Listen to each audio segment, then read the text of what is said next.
Assalamualaikum warahmatullahi wabarakatuh. Perkenalkan, nama saya Fatia Safa Madani. Saya dari kelas 1 KA25.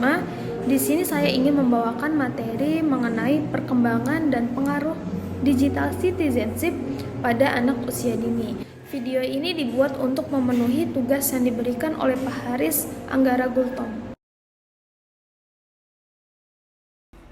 Konsep digital citizenship muncul seiring dengan semakin dahsyatnya perkembangan teknologi informasi dan internet yang ditopang dengan kehadiran berbagai situs jejaring, baik dalam bentuk makroblog maupun mikroblog.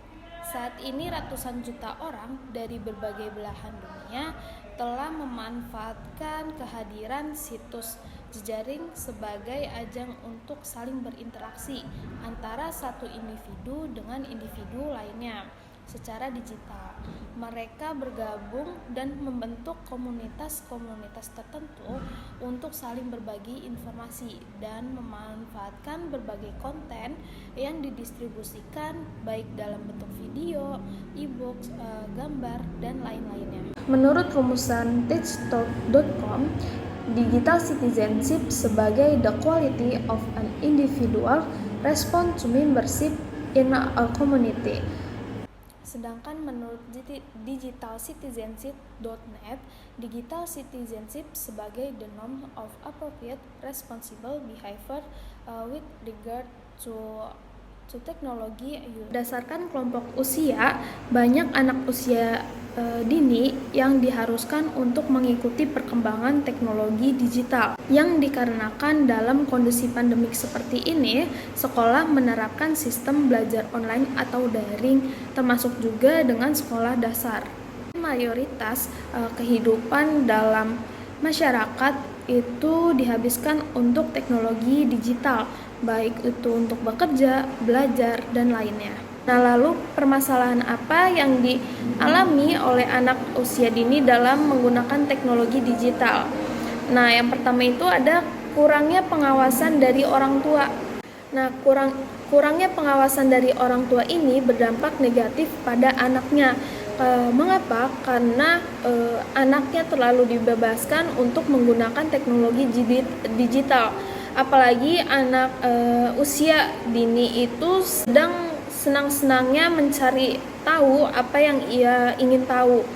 Karena anak-anak usia dini itu sedang senang-senangnya untuk bermain media sosial tanpa adanya edukasi dari kedua orang tua atau dari teman terdekatnya, dia bisa menyalahgunakan media sosial sebagai tempat mencari tahu yang tidak seharusnya dia cari tahu.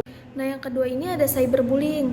Jadi dengan kekuatan teknologi digital atau menggunakan ketikan jari saja, cyberbullying ini bisa terjadi dan mengakibatkan yang dibully ini merusak kesehatan mentalnya. Jadi pengaruh juga terhadap kurangnya edukasi dari keluarga atau orang tua.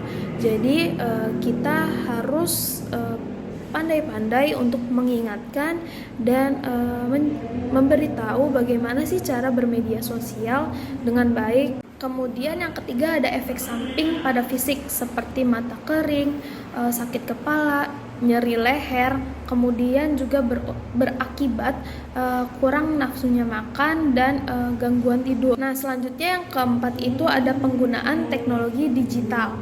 Nah, penggunaan teknologi digital pada era pandemi seperti ini sangat diperlukan, apalagi dalam konteksnya pendidikan atau pembelajaran. Contohnya yang pertama seperti aplikasi video conference seperti Zoom dan Google Meet. Selanjutnya yang kedua ada aplikasi lainnya untuk memenuhi kebutuhan belajar siswa seperti ruang guru, Let's.Go, dan lainnya. Pada era pandemi seperti ini tidak memungkinkan untuk belajar tatap muka. Selanjutnya yang kelima ada tantangan dan solusi bagi anak karena teknologi yang berkembang secara cepat. Yang pertama harus beradaptasi dengan cepat dan menyesuaikan dengan peradaban yang baru. Teknologi yang hadir di muka bumi ini memberikan kemudahan dalam segala hal.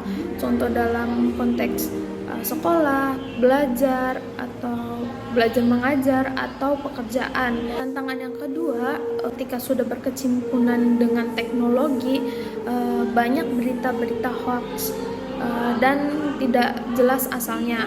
Jadi kita sebagai pengguna media teknologi atau pengguna media sosial harus pinter-pinter dalam memilah atau memilih berita atau informasi yang jelas asalnya.